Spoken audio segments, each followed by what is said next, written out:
Plastic polymers do not biodegrade, so the only thing that makes the plastic get smaller is ultraviolet radiation from the sun and wave action in the ocean. Now, that breaks it into smaller and smaller pieces, but these pieces never go away.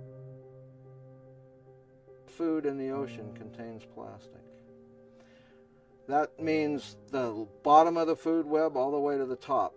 The zooplankton that we find in our trawls, we can bring them right up on deck and begin dissecting them and find little pieces of plastic fishing line, bits of plastic fragments in their tissues.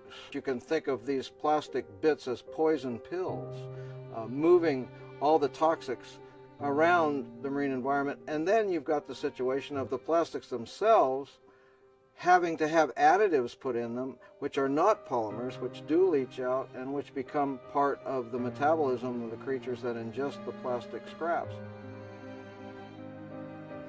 The ocean is downhill from everywhere, and this plastic is not just coming from the cities along the coast. It's coming from inland states, and all these rivers are draining into the ocean. The ocean is the final resting place for all our waste.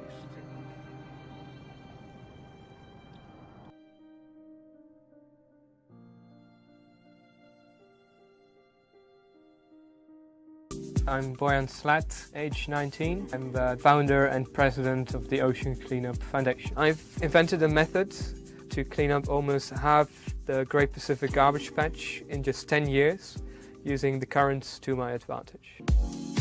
I was diving in Greece. I suddenly noticed I came across more plastic bags than fish, and then investigated the problem itself and why it's so difficult to clean up. There is 150 million kilos of plastic in the Great Pacific Garbage Patch. In the past there have been many ideas to clean up plastic from the ocean, but they're all based on vessels with nets that would sort of go fishing for plastic. Not only would that take many billions of dollars and thousands of years, it would also create bycatch and emissions, and this plastic that doesn't stay in one spot, so it keeps turning around in the ocean. Why would you move through the oceans if the oceans can move through you?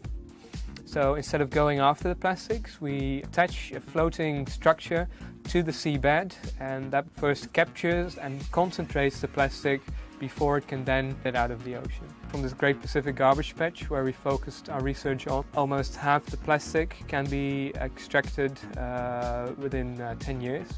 So that is equal to about 70 million kilos of trash.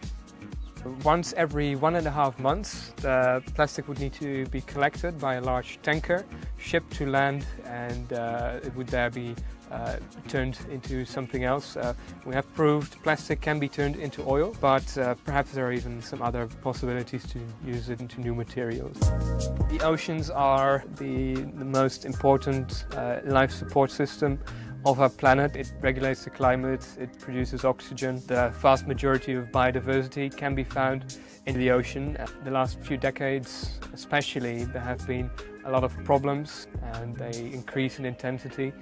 Particularly plastic pollution has been on the rise.